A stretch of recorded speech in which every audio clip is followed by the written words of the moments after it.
জয়গুরু। আজকে আমার তরফ থেকে আমার সমস্ত ইউটিউব বন্ধুদের সাবস্ক্রাইবারদের শুভ অন্নপূর্ণা পুজোর অনেক শুভেচ্ছা।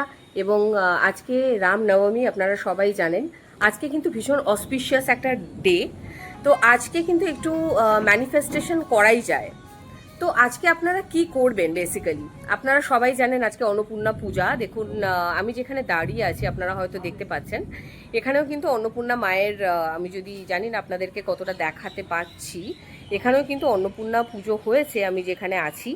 And I am really blessed কি আমি আজকে এখানে আসার সুযোগ পেয়েছি। সো আজকে কিন্তু খুবই অসপিশিয়াস একটা ডে। তো আজকের দিনে আপনারা কি করতে পারেন যাতে আপনাদের ম্যানিফেস্টেশন কিন্তু 10x পর্যন্ত হাই হতে পারে। সো আজকে রাত্রেবেলা আপনারা লাইট কোড ইউজ করতে পারেন। আমি লিখে দেবো, লাইট কোডটা হচ্ছে 00101110। আবার বলছি 00101110। এটা হচ্ছে লাইট কোড। কারণ এইরকম দিনে, মানে যখনই এরকম কোনো অসপিশিয়াস ডে আসে, কোনো অন্নপূর্ণা পুজো হোক বা যে কোনো পুজো হোক, এই সময় কিন্তু ফেমিনাইন এনার্জিটা খুব হাই থাকে ইউনিভার্সে। তো যখন আমাদের ফেমিনাইন এনার্জি ভীষণ হাই থাকবে, তখন কিন্তু আপনারা যদি লাইট কোড ইউজ করে নিজের ম্যানিফেস্টেশন করেন, তাহলে কিন্তু সেটা 10x ফাস্টার হবে। সো আপনাকে করতে কি হবে, রাত্রেবেলা, ঠিক রাত্রেবেলা বা আপনি সন্ধ্যাকালীন যখন আরতি হয় সেই টাইমেও করতে পারেন। সেই টাইমে আপনি একটা সাদা কাগজ, একদম হোয়াইট পেপারের মধ্যে ওপরে লিখে নেবেন 00101110, যেটা হচ্ছে লাইট কোড। এবং তার নিচে আপনার উইশ লিখবেন, যে উইশটা আপনি প্রেজেন্ট টেন্সে লিখবেন, যে থ্যাংক ইউ মা।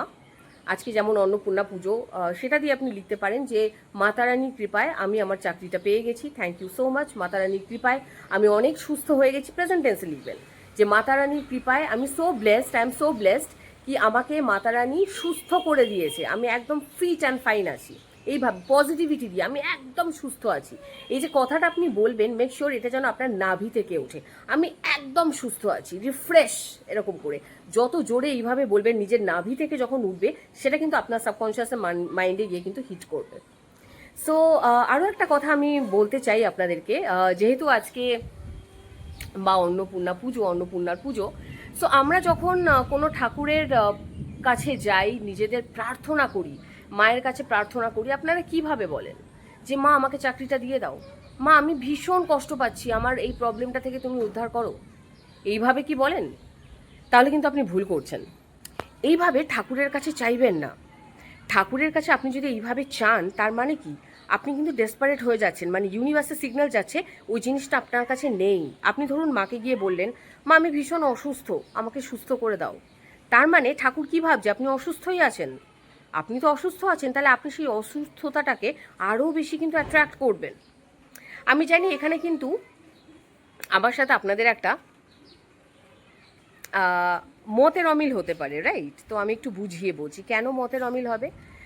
আমরা ছোটবেলা থেকে শিখে এসেছি, আমাদের বাবা মা আমাদের যেটা শিখিয়েছে, যে ঠাকুরের কাছে গিয়ে মাথা নত করে বলতে হয় কি, হে মা ঈশ্বর, আমাকে শক্তি দাও, আমাকে তুমি বুদ্ধি দাও, রাইট? আমরা ছোটবেলা থেকে এটাই শিখে এসেছি। কিন্তু কিন্তু ম্যানিফেস্টেশনের দুনিয়ায়, যেটাকে আমি কোয়ান্টাম ফিল্ড বলি, ম্যানিফেস্টেশনের দুনিয়ায় কিন্তু এইভাবে বললে আপনার অ্যাকচুয়ালি নেগেটিভ জিনিসটাই অ্যাট্রাক্ট হবে।